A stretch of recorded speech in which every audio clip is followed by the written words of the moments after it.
Hello everyone, I'm Divya Bhojwani from Vision CA and today I'll be talking about accounts and how to prepare for it. Now to begin with, I think accounts is one of the easiest subjects in our curriculum because it's not something new. We have been doing accounts from the very beginning of our commerce journey, so we don't have to go through the basics again. We just have to go on to the more practical part of accounts. The rule of accounts that we have learned always that for a debit there's a credit. Trust me, for your intercurriculum, this rule applies, and there is a reason behind every debit, there is a reason behind every credit. Go behind that reason. I'm not saying that waste a lot of time finding out on complex logics, etc., but make sure that whatever you're studying, your concepts are sharp and they are clear. Secondly, the one thing that I used to follow when I was studying for accounts, so whenever the professor used to teach us or whenever I used to sit and practice, I used to make sure to highlight all the new part in every sum so that when I'm revising for the exams, I don't have to go through the entire sum again. If it's repetitive, I just have to go through the new part or the new entry or whatever it is. And for some chapters, I think it's really important for you to do it because the sums are very repetitive. So you don't have to, when you're revising, you cannot revise the entire chapter. You just need to revise 3 to 4 sums, and in the rest of the sums, you just have to revise the extra part.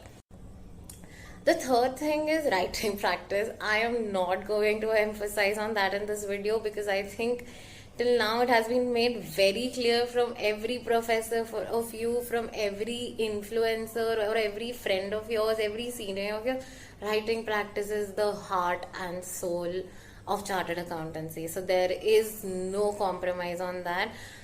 Now, one thing that I would like to add into the practice part is nobody's expecting you to do a lot of sums. In fact, I'd say doing a lot of sums is utter waste of time.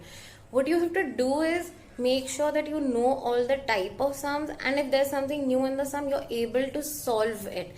And trust me, this only comes when you have revised, when you have practiced, and when your concepts are very clear. So do not waste your time in solving 20, 30, 40 sums. Do a limited amount of sums, but make sure that when you're doing these sums, they are proper and they are as per the ICI standards, the format. There was this time I remember I had given my foundation exam and I forgot what the format was because I thought the chapter was so easy. I didn't practice that chapter and I forgot the format. So that's why whenever I'm telling anybody to study for accounts, the very first thing I tell them to do is please make sure that you know the formats because it's not just debit and credit in your intercurriculum anymore. Moving ahead, when we are talking about RTP and MTPs, I'd say go to RTPs and MTPs only when you're done with your portion. Do not rush to cover everything. Trust me, covering everything is important, but not when you're missing out on the vital parts and the fundamental parts of the subject.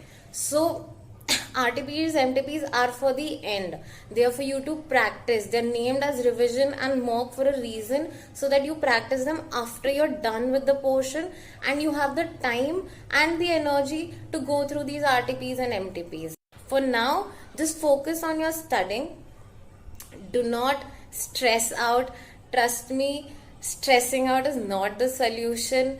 Make sure that you are chilled, but not so chill that you don't care about what's gonna come in the exams because it's ICI at the end of the day. They are going to throw a lot of googly, so you should be prepared for it.